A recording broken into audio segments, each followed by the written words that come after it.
विधि विधान पूर्वक पार्थिव शिव का पूजन किया करता था। शिव की कृपा से वह परम विद्वान था और घर में भी धन धान्य की कोई कमी नहीं थी। सभी प्रकार के सुखों का भोग कर अंत में उसने शिवलोक की गति प्राप्त की। उसके 4 बेटे थे, देवप्रिय, मेधाप्रिय, सुकृत और धर्मबाहु।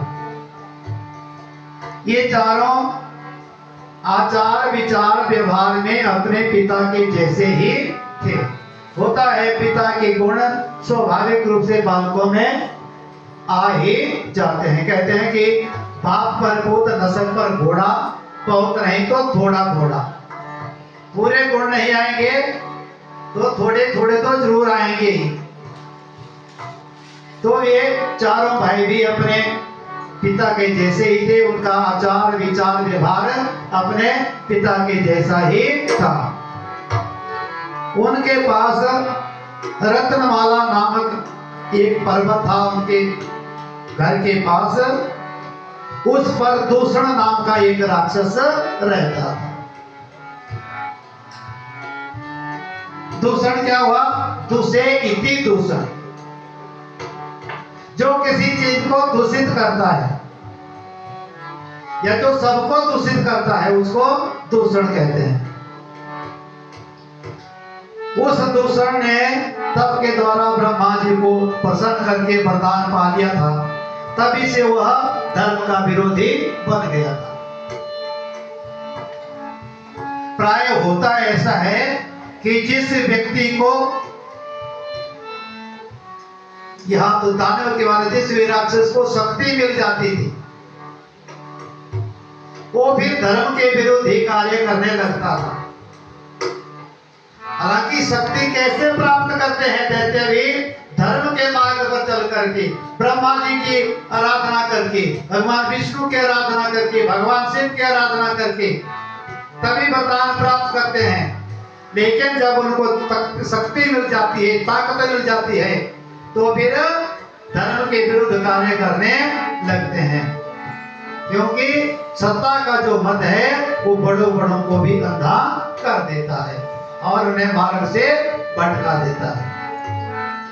तो जब उसे भी शक्ति मिली तो अपने बल से उसने सभी देवताओं को और तीनों लोगों को अपने अधीन कर लिया। फिर उसने अपने 4 दूतों को भेजा और जितने उस अवंतिकापुरी में, उज्जैन में जितने ब्राह्मण थे उनको अपने बस में करने को कहा। फिर उस दैत्य ने बहुत से उपद्रव मचाए, लेकिन जो शिव भक्त ब्राह्मण थे उसके उत्पात का उन पर कोई असर नहीं पड़ा, क्योंकि वो तो शिव पूजन में लगे रहते थे और जो शिव पूजन में लगा है उसका कोई बात भी बांका नहीं कर सकता। जब उसके अत्याचार और बढ़ गए, वो ज्यादा अत्याचार करने लगा, तो सारे ब्राह्मण भगवान शिव के पास उनकी शरण में गए और उनसे प्रार्थना की कि प्रभु हमारे पास कोई अस्त्र शस्त्र तो है नहीं, बस हम आपके ऊपर ही आश्रित हैं, आपके ऊपर ही निर्भर हैं और वो दैत्य हम लोगों को तंग कर रहा है, हमें मारना चाहता है। जब ब्राह्मणों ने भगवान सदाशिव से ये प्रार्थना की तो उसी समय वहां एक गड्ढे से विकराल रूप धारण करके महाकाल नाम से भगवान शिव प्रकट हुए और हुंकार मात्र से उन दैत्यों का नाश कर दिया। बोले शंकर भगवान की। भगवान शिव जी के इस चरित्र को देख करके मुनि और देवता सभी प्रसन्न हुए, आकाश से पुष्पों की वृष्टि करने लगे। तब भगवान शंकर ने ब्राह्मणों से कहा कि तुम वर मांगो। तो उन ब्राह्मण पुत्रों ने भगवान से कहा कि हमको अपने चरणों में स्थान दीजिए, आपके दर्शन करने वालों की सारी मनोकामना पूर्ण होती रहे।